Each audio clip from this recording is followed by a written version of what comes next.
Hello everybody and welcome back to my channel If I Better. My name is Eva and today we're going to talk about all the jobs I've ever had in my life.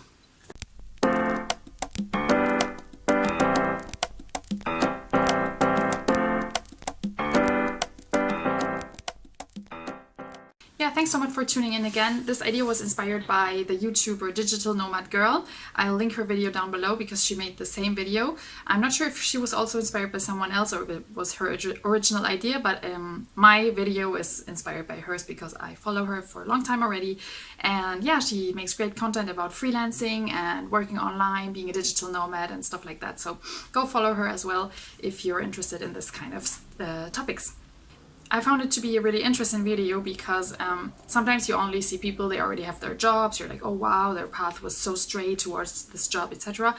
But not everybody's path is like that.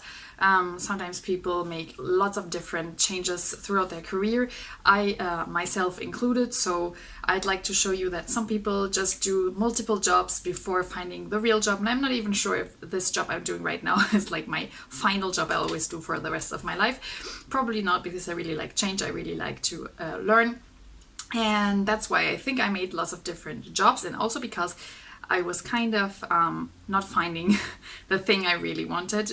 I think because also I don't like to be employed, and when you're looking for a job after school or university, people normally tend to think you're going to go into an employed job, like a normal salary position. And I think this is maybe not for me, so that's why I've never really was happy in the jobs I did, in the like more employee type jobs.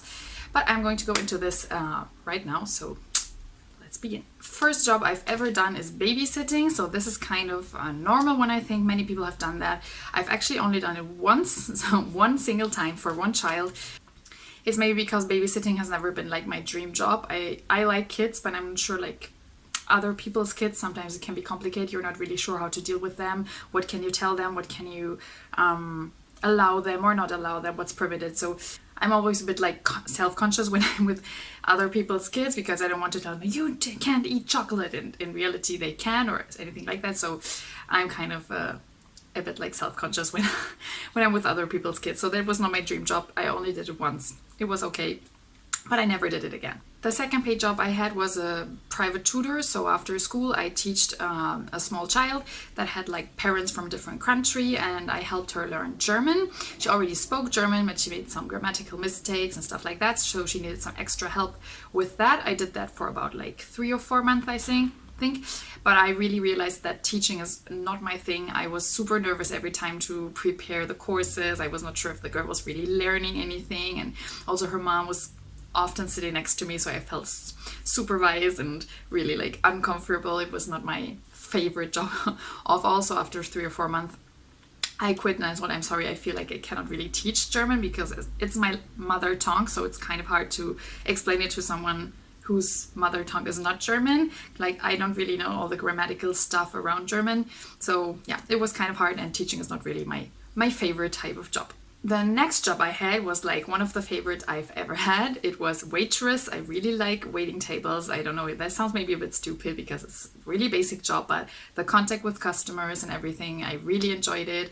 Also the kind of incentive to gain money via tips really helped me to be super motivated. And the job had flexible hours because it was just it was not like a real fixed job. It was more like on an hourly basis. If they needed someone, I could come in and work some hours.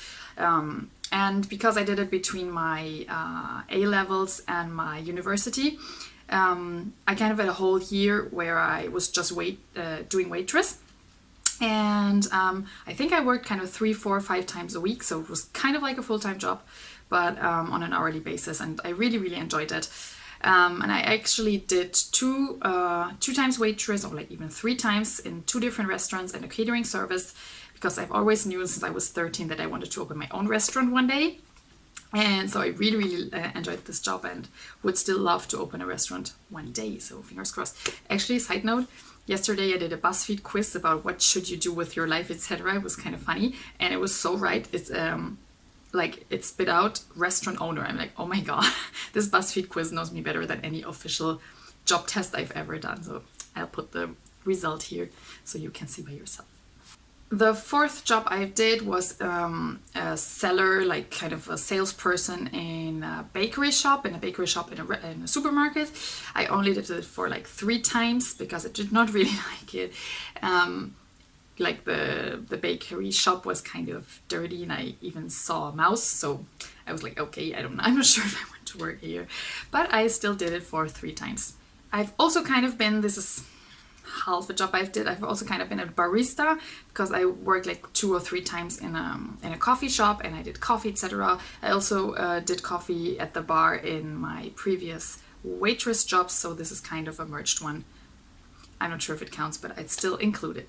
During my bachelor's degree, I actually worked as a research assistant during also like 3 or 4 months for the chair of business informatics because I had kind of a good grade in this field, and the professor saw that I had a good grade and then they asked me to join the research team. So during this work, I think I did it like once a week. I came in and helped the PhD students to edit like their papers and help with research and finding papers to support their paper and stuff like that. It was kind of boring because I was in my office all day long. I was researching papers about topics I didn't understand much about because it was kind of a merged chair between finance and informatics, so it was much more about finance than about informatics. So yeah, after 3 or 4 months I quit, so you see some kind of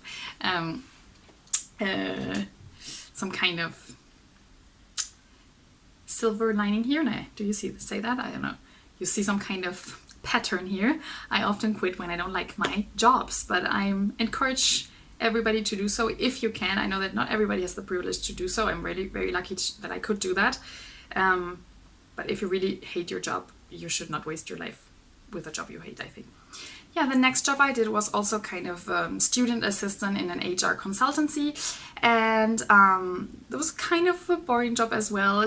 For example, I looked for people that matched some kind of profile we were looking for on LinkedIn, and then I tried to contact them in their enterprise, but not revealing that I'm like a headhunter or anything. It was cold calling them basically, and it was just not my thing. I'm not a good salesperson, and I really didn't like inventing stories, why I called them, etc. It didn't feel very honest to me. So after 3 or 4 months, I also quit this job. So you see some kind of pattern here. And yeah, I went on to do something else. During my bachelor's degree, I also worked in a PR department of a theater in Frankfurt, which was kind of nice. The team was very nice. I did some like writing, PR writing, and the program for the theater plays that they had on at that time was kind of nice. It was kind of creative. The team was nice, but after 6 weeks the internship was over, and so I never did that again. After my bachelor's degree, I actually worked as a freelance journalist because I had 7 months between my bachelor's degree and my master's degree basically, and I didn't just want to hang out by myself at home every day, so I was looking for a job. And I've previously did an internship with the same local newspaper, and I knew that they took people as freelance journalists, so I just asked them, and they accepted, and I started working as a freelance journalist for them during 7 months. And I kind of did it like every day, I think like 1 article a day more or less, and it was a great experience because I went through so many events, like cultural events in my town, political events, like I learned so much about different topics because local newspapers are like really widespread topics, and I really enjoyed it because I had lots of freedom. I was going to the events and I was writing from home, and I could accept or decline offers for articles if I wanted to, so I had lots of freedom. I really enjoyed that job, and I would have loved to continue in journalism, but it's kind of difficult because I live in France. It's not my mother language. My mother language is German, and so my French is good, but like I still do some mistakes, and I think that's not very acceptable in journalism. During my master's degree, I did not really work in France, but after my master's degree, I did have to do an internship to complete my studies, and I did it in a small startup in Paris as a communications manager. And as I was the only person doing this job in this startup, I learned so much. I did like their website, blog articles, graphic design, so many things, and I learned a lot. The atmosphere in the startup was not very great. That's also why I didn't want to stay, and also I didn't enjoy like the communications part that much, but I really liked the web design part, which led me to decide to do a 1 year's master program in UX design after I finished this internship, which leads to the next jobs. because I was waiting for my master's program to start. My master's program was actually school plus work. And while I was waiting for that, I worked in a bigger Paris startup as a German customer relationship manager. And this was a really great job as well, because I really, really like talking to clients, even though they can be a pain in the A sometimes. So sometimes they called me stupid or stuff like that. So if you've worked with customers before, let me know in the comments below. I think you can relate. But I still really, really like that job. And the people there was just amazing. The company was amazing. So I really, really like them. And after I finished that, I started my my kind of apprenticeship, studies and working, and I worked in a big corporation here in Paris, for which I was a UX product owner. And that was a nice job as well. I learned a lot, especially about company culture and everything like that. And I started to apply UX stuff that I learned at school in my work, which was really great. But in the end of that, I really realized that the only two jobs I've ever really loved were freelance journalism and being a waitress. And amongst other reasons, it's because I think they were really flexible jobs. I worked on an hourly basis. Kind of my income depended on my motivation and the effort I put in, and I feel like I really, really like that, and I like the flexibility, which is why I decided to become a freelance UX researcher and writer, which I am now. Yeah, so I think this is kind of an interesting video. I really like watching this kind of video because it shows that people sometimes have like career path, bit like that, and it's not a big deal.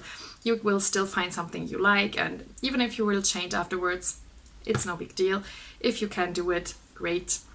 Yeah, so tell me in the comments below if you've also done many jobs. What jobs have you done? And if you like the video, give it a like, subscribe if you like my content, and I'll see you next time. Bye bye!